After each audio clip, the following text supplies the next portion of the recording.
PM Modi cabinet की वो मंत्री जब शेरनी की तरह दहाड़ती है, तब ममता, सोनिया, राहुल, अखिलेश, विपक्ष का कोई नेता उसके सामने टिक नहीं पाता। कांग्रेस के नेताओं ने अपमान किया तो शेरनी की तरह संसद में दहाड़ते हुए सोनिया से माफी की मांग कर दी। उसने गांधी परिवार का वो किला ढहाया जहां कभी सपने में भी कांग्रेस ने हार नहीं सोची थी। उसने टीवी से फिल्मी दुनिया में बतौर एक्ट्रेस पहचान बनाई, तो बीजेपी की कैबिनेट में मंत्री बन उसने देश की महिलाओं की आवाज उठाई। पीएम मोदी की सबसे खास महिला नेताओं में से एक स्मृति ईरानी की वो लव स्टोरी जिसे सुनकर आज आप भी कहेंगे कि नेता हो तो ऐसा और एक्ट्रेस हो तो ऐसा। जी, भारत के कई लोग इस किस्से को तो जानते होंगे, लेकिन आज भी कई लोग स्मृति ईरानी की लव स्टोरी के बारे में अनजान हैं। जी, स्मृति ईरानी का जन्म दिल्ली में सन 1976 में हुआ। बड़े होते होते स्मृति एक सक्सेसफुल एक्ट्रेस बनना चाहती थी। अपने इसी ख्वाब को पूरा करने के लिए वो दिल्ली से मुंबई शिफ्ट हो गई। मुंबई जैसी महानगरी में फिल्मी और अगर टीवी दुनिया में आपको पहचान बनानी है तो ये कहावत आपके ऊपर फिट बैठती है कि यहाँ बहुत संघर्ष और खुद को मजबूत बनाना पड़ता है, तभी लोग टिक पाते हैं। और ऐसा ही कुछ स्मृति ईरानी के साथ भी हुआ। प्रोड्यूसर से लेकर डायरेक्टर तक के चक्कर वो लगाती रही और एड़िया घिसते घिसते स्मृति थक गई, लेकिन फिर भी उन्हें कोई काम नहीं मिला। उनकी सारी जमा पूंजी तक खत्म हो गई। उसके बाद एक होटल में वेटर का काम करने लगी। यहाँ से जो भी पैसे मिले थे उसी से वे ऑडिशन देती और खाने पीने का खर्च निकालती थी। इसी बीच स्मृति की मुलाकात मोना ईरानी से हुई। मोना ईरानी जो कि स्मृति ईरानी की बहुत अच्छी खास दोस्त बन गई और जरूरत पड़ने पर पैसे से भी मोना स्मृति की मदद करने लगी। वहीं एक बार तो ऐसा हुआ कि स्मृति के पास सारे पैसे खत्म हो गए। तब मोना ने स्मृति को अपने घर बुला लिया और हमेशा के लिए यहीं पर रहने को कह दिया। यहाँ तक कि स्मृति का पूरा खर्चा भी वो उठा रही थी।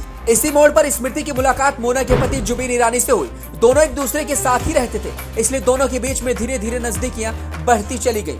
लेकिन मोना को इस बात की भनक तक नहीं थी। इस बात का खुलासा खुद एक इंटरव्यू के दौरान स्मृति ने दिया था कि जरूरत या मदद पड़ने पर जुबीन उनकी आंख बंद करके सहायता करते थे। वही कुछ दिन बाद स्मृति की लाइफ में एक मोड़ आया और उन्हें कभी सास भी कभी बहू थी सीरियल की तरफ से एक बेहतरीन सा ऑफर मिल गया और वो रातों रात स्टार बन गई। दूसरी तरफ स्मृति और जुबीन का रिश्ता भी दोस्ती से आगे बढ़ चुका था।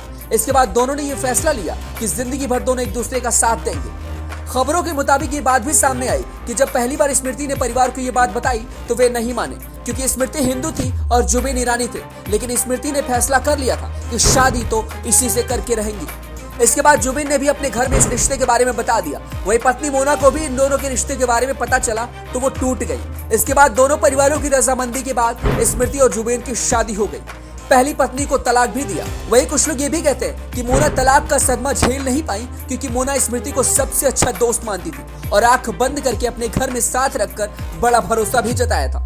लेकिन इस दोस्ती का अंत बुरा हुआ और जुबीन स्मृति के साथ विवाह के बंधन में बंध गए। बहुत से लोगों का यह भी मानना है कि स्मृति ने अपने ही दोस्त की आंखों में धूल झोंका, लेकिन ताज्जुब की बात यह है कि मोना और जुबीन की बेटी भी स्मृति के साथ ही रहती है। जिंदगी के अप एंड डाउन्स में स्मृति इतना आगे निकल गई कि देखते ही देखते एक्ट्रेस और मॉडल से नेता बन गई। स्मृति ने 2019 में इतिहास रचते हुए कांग्रेस पार्टी के दिग्गज नेता राहुल गांधी को उस जगह पे हराया जहां कभी कांग्रेस ने हार नहीं सोची थी। जी हाँ, रायबरेली से राहुल गांधी को हराकर वो सांसद बनी। उसके बाद इस महिला की ताकत को देखते हुए पीएम मोदी ने केंद्र की कैबिनेट में मंत्री बनाया। बीते कुछ दिन पहले स्मृति ने संसद में शेरनी की तरह दहाड़ लगाते हुए सोनिया गांधी को बड़ी फटकार लगाई और राष्ट्रपति के ऊपर कांग्रेस नेता की टिप्पणी को लेकर माफी की मांग कर दी। उसके बाद पूरा देश कहने लगा कि महिला नेताओं में स्मृति ईरानी जैसा दिग्गज नेता कोई नहीं। स्मृति ईरानी की लव स्टोरी आपको कैसी लगी हमें कमेंट बॉक्स में जरूर बताएं। साथ ही इस वीडियो को ज्यादा से ज्यादा लाइक और शेयर करें। पेज पर नए हैं तो लाइक और फॉलो करना ना भूलें।